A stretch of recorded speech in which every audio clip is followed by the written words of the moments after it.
which by the way, I think is absolutely unconstitutional.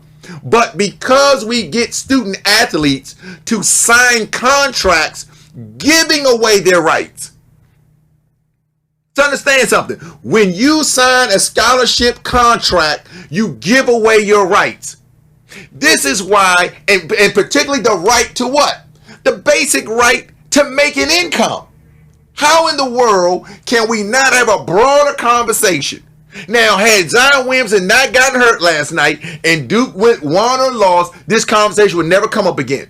Everybody would just be talking about week after week. Zion, is he going to be number one? Is he going to be number two? Is Duke University going to win the national championship? Is he going to be number one? No one's talking about whether or not the rights of these mostly African Americans, mostly young men, African Americans, have been denied, and they've been denied for generations. Because while we talk about Zion Williamson, we act like that there is not a RJ Barrett on that team. There are other players on the Duke and North Carolina team who, by the way, beat Duke last night without Zion Williamson, and they did it quite convincingly. So it tells you that both teams have elite players, which means that both teams have players that are going to go to the NBA. Both teams have players that are going to play at the professional level. So why wouldn't both teams, individuals, have the opportunity to be able to maximize as much revenue as they can? I'm going to talk about it and tell you exactly why. 301-429-9247. 301-429-9247. If you want to call in and be a part of the conversation. The question is, should Zion Williamson just shut it down altogether? My personal position is Zion Williamson shouldn't have went to Duke to begin with. My position is Zion Williamson, not only should he shut it down, he shouldn't have gone there to begin with. He shouldn't have gone to any school. He should have, if anything he should have done, he should have waited a year since the rule is 19 and go to the NBA. Because if you're coming from an economic standpoint, from a business standpoint of view, the question he has to ask himself, what maximizes my value the best?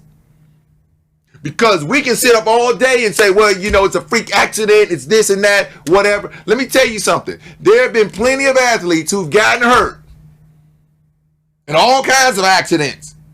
Freak, non-freak related, just happens, slip and fall, whatever takes place. And there's a whole lot of parameters that can take place with Zion Williamson outside of just getting hurt. We're talking about a young man that has the potential to make millions of dollars. You got all type of people that are out there potentially trying to rob him. You got potential situations where his life could be endangered from other aspects. There are all kinds of dangers and situations that are out there. Number one, when you have this kind of hype, when you have this kind of scenario. So the question is, should he have even been at Duke University? My position would have been no. As a matter of fact, until we put the pressure on the NBA to change the rules altogether. And again, this is, once again, players associations. I've been calling for the decertification of the NFL union. Very good reason. I was going to talk about the Colin Kaepernick issue. I'm going to do that next week. But that's another reason why you should have just decertified the union altogether. Colin Kaepernick had to get his own attorney, had to get his own representation, and they was able to get a settlement that the union couldn't get. That's another conversation I'm having next week. But this is why you gotta have situations where you have a union that is basically agree with ownership that these kids cannot go into the NBA until they're 19 so that they can make major schools hundreds of millions of dollars.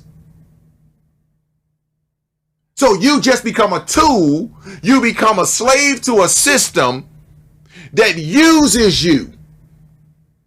President Barack Obama was there last night to see Zion Williamson, to see Duke, North Carolina. Now think about that. I know he loves basketball. So that goes to tell you exactly how big and how much money is available if you can get the former president of the United States to sit front row for a college game. That's how much money they're making. So we've got to look at this thing not only from an economic standpoint of view, we've got to look at this thing now from what's in the best interest. We got to stop sending our kids voluntarily through a system that allows them to be used in such a way that the institutions make millions of dollars and our kids are being used up. And in the event, God forbid, something happens. So I completely disagree with Stephen A. Smith. I completely disagree with some of these other commentators who are running around saying, well, if the kid wants to play, let him go ahead and play. Of course you would say that. But if you listen to the actual player, if you listen this morning to the players, not the journalists, the people who actually played the game, listen to what Jalen Rose said. Listen to what Scottie Pippen said. Listen to what people who've played the game have said that this kid should do, because they understand more than anything that there is zero benefit for this kid, and the downside risks are exacerbated throughout the year. And again, it's not just a knee injury. It's not just a situation where he could get hurt. There's a whole bunch of other factors. The fact that he is there on campus, how many agents, how many advisors, how many people are constantly calling this kid, calling his family, talking to him, trying to knowing that he's going to win the lottery. Can you imagine somebody knew you was going to win the lottery? How many people in your own family would be calling you if you knew you was gonna win the lottery next week? So that's the environment that this kid is in. He's in that kind of environment this isn't just playing basketball. It might be playing basketball for him on one level, but you got to understand there are people who are in the position, and from every aspect, whether you're talking about from students, whether you're talking about from advisors, whether you're talking about from agents, whether you're talking about from teams, whether you're talking about from businesses who are on campuses and sponsors and promoters. There is a entire industry and environment trying to work with, in some cases, take advantage of you throughout this process because you put yourself on Front Street every single night. To me, that is more of a issue from a pressure standpoint with an 18-year-old than whether or not the kid's gonna get hurt. Because by the time he gets to the league, you got every hand he can possibly think of is in his pocket, and people that he has listened to, people that he has trusted, they put him in positions that might not be in the best scenario. 301-429-9247. Come back on the other side of this break. We're going to talk again why Zion Williamson should shut it down. We'll also talk about Machado, 10-year, $300 million contract. Again, no salary cap in Major League Baseball. We're going to talk about this, but we're going to get to the whole business of sports. Again, this is Terrell Shepard in business. All things sports, all things business. Back on the other side. Hello, my name's Amanda. I want to tell you about the #1 online insurance quoting site the industry has to offer today. This one-of-a-kind site allows you to get the most competitive quotes on life, health, home, and auto insurance. No more going from site to site or agent to agent to find the best quotes. We offer the best quotes in one place on one site. Unlike other insurance quoting sites that provide some computer automated voice system or customer service agents sitting in a call center to assist you, we are a full-service national independent insurance agency that will offer you personalized service through one of our local agents to meet all your insurance needs. Insurance Direct 123. We are making buying insurance easy again. For more information, go to our website, www.insurancedirect123.com, or call 1-866-481-0732. Back with NBusiness with Terrell Shepard again, and my co-host has arrived here. Roland, thank you so much for showing up here. I know that you had to fight through the traffic and the highway and all of that, but I want to get right to the point. Of course, we've been this morning talking about, this afternoon, I should say, talking about, of course, the situation last night with Duke playing North Carolina. I know you've heard the story that Zion Williamson, of course, went out. Roland Williamson? They're not Roland, but Zion went out 33 seconds in the game. with a sprained knee, foot went through the shoe. And of course, the big conversation has been all morning about should Zion shut it down for the rest of the year? Should he continue to play? You've played at the college level. You understand what it is to play. Here's Zion. We're projecting to be a number 1 round selection. Obviously, maybe the first pick. All that are indicating that. And so we're talking about on a couple of levels. But the question, should Zion shut it down for the year? Should he play on? Somebody said he's going to play. They made a good point. He's going to play anyway somewhere. Should he shut it down? He's already has somewhat of a contract with the school that, hey, I'm going to play for the year. I mean, that's why I put the one in there. I'm going to play. Should he shut it down? Should he play? What are your thoughts on this, Roland? We have 2 businesses going on. You have the business of, actually 3, the business of the NCAA. Okay. The business of Duke University, and the business of Zion Williamson. Right. And all 3 of those businesses are not necessarily cohabitable.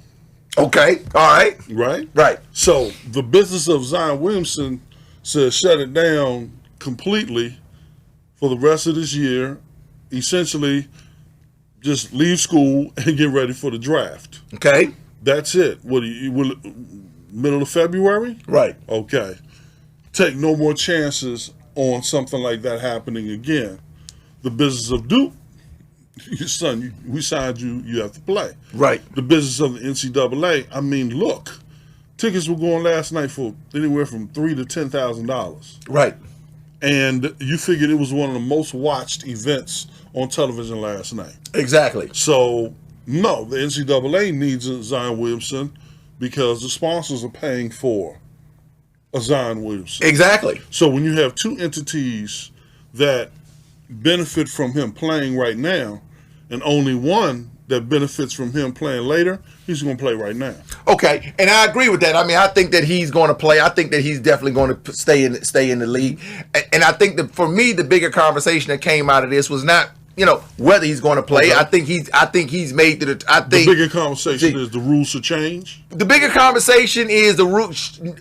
Should the rules change to the point that, and I think although we're talking about Zion Williamson, okay, because he's obviously the biggest name in college sports, okay, so we can attach this obviously to him. Okay. What I thought about last night was, there are a lot of young people that's play on that North Carolina team that, by the way, blew out Duke last night. Blew them out, right? I mean, to be honest with you, even with Zion Williamson on the floor, I don't know if they would have beat North Carolina last night. Not last I'm not saying they. I don't know if they would have beat North Carolina anyway with Zion on the floor last night. Having said that, which goes to another point, the other names are not as big as Zion. But should they have the ability and the right to be able to get their brand, to be able to sell their own get income from their own likeness? Because you have to understand, the university was able to sell these tickets off of the likeness and talent of Zion Williamson, right? And so we know the economic challenge that the student has. The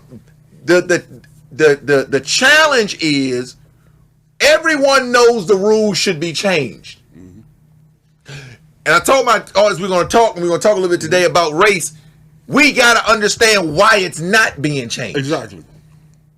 And I think that you can. The reality of it is, had Zion Williamson and the Zion Williamsons of that floor last night, had they been Luke, Donovan, had they been some great European player that everyone was talking about, we would have an entire different conversation about how to change the rule. Because if you look at the sports where African Americans are in the majority, predominantly football, predominantly basketball, what you will find, and I've talked about this on the show for now, going on 2-3 years now, what you will find is that sports where African Americans are in the majority, from the collegiate to the professional, have the most economic restrictions. No question. I'm not just talking about economic restrictions. Mm-hmm. They don't have economic restrictions on baseball players or hockey players. Right. Let's be clear about that. Now, the reason when I say this to people, 301-429-9247, 301-429-9247, you want to join us on as we're live in studio. You have to understand what this is. So, basketball and football are not so unique in their sport that you have to put economic restrictions on them as it relates to them being able to prosper from that. So, for an example, I said I'm going to move to this subject. We were talking about Machado.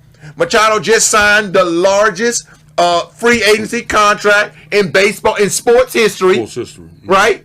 $300 million guaranteed. For 10 years. Now, Stephen A. Smith and other people say, well, I wouldn't sign no 10-year deal. Whether you sign a 10-year deal or not is irrelevant. They did because they had the money to do it. Right. Whether you think it's a good financial decision for the ownership is, to me, crazy. So when Stephen A. Smith says, well, I don't think that they ought to sign a 10-year deal, that's nuts. If you are the ownership and you can afford to do it, and you've determined, not a journalist, you've determined who is box office and who's not box office. Examine it though. Manny Machado was about how old? 24, 25? 25, right. Okay. So basically he signed a 5-year deal. Because it's a 10-year contract with a 5-year option out. Okay. Right. So by the time he hits 30, wash his hands up and everybody can keep moving. But wait a minute. Hold on. The Dodgers can decide in 5 years to move him on, but the money that he makes stays. Oh, no doubt. Whoever picks him up has to pick. That's my whole point. Yes, sir. So the reality of it is this: who shouldn't sign a deal? The team or the athlete? Who are they saying? Well, you had a lot of commentators like the Stephen A. Smith saying that the team should not have put him in a 10-year deal. I said, well, they put him in a 10-year deal with a 5-year out, and they should have done that, because what if he's box office? And now what has that done? But the bigger point is this: the $300 million sets now the stage. And this is what I've been saying: the problem with salary caps. Everybody keeps looking at the lower end of the salary cap. Everybody keeps looking in at the end of, well, we got these minimums down here. The lowest you can make is $500,000. Forget the low end of any. Well, he just took the top. He just took the top off the top end. Whenever you move the pendulum up, the bottom has to move. Right. Because if the top guy is making $300 million, what do you think the low guy has to make? He ain't gonna make $50,000. No, the market has expanded. Exactly. So what's the problem? So, that's my point. The problem is in these other sports like basketball, it can't happen, and football, it can't happen. Right. It won't. The pendulum will not move based on somebody's contract. What happens, especially in basketball, is based on revenue sharing. So every year or so, depending upon what comes in, then they increase the salary cap. And that's the same thing in football. They got the exact same model. You're right. They use this revenue sharing model to determine, okay, this year, for example, the NFL made $14 billion last year. Okay. More than any other sports organization in the world. They made $14 billion. Okay. So what they're going to say is, well, we're going to now reset the new revenue sharing arrangement. Here's the problem with that. There's no revenue sharing. There's no revenue sharing if all the money goes to the owners and the owners then pay you. How's that revenue sharing? If I get the money and write you a check, that's called an employer to an employee. All it did was increase the salary, increase the income. They increase the pool that the employer can pay the employee. Okay. And they did it contractually, which means the employee is getting taken advantage of. It would be tantamount you going to work for Microsoft. Microsoft is a $100 billion company. And Microsoft tells you, Microsoft has revenues, let's just say, of $70 million. Microsoft says, listen, we are only going to pay out $40 billion in expenses. Period. We're going to pay out $40 billion. I don't care how you all divide it up. It's $40 billion. If we make $100 billion, we're going to pay out $50 billion. Okay?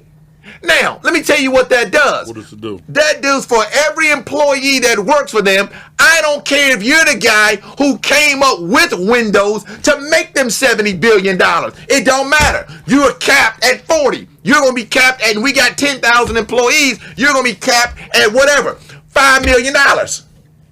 So the point is, you become self-capped from an economic standpoint. Well, what does that do? That now, not only does it make owners more, which is okay, that's cool with that. You need to understand that sports is about money and time. Professional sports and right, time. And certain collegiate sports. Right, it's money and time. I mean, you ain't playing sports, but for what? A time frame. Well, that's one of the reasons why baseball, they write a 10-year contract like they did with Machado. Right. You can't write a 10-year contract in football. No. You just nobody will. That would because be 10 years. You're not going to be again for me. That would be even more for a reason to have a non-salary cap. I understand. Because you can't write it.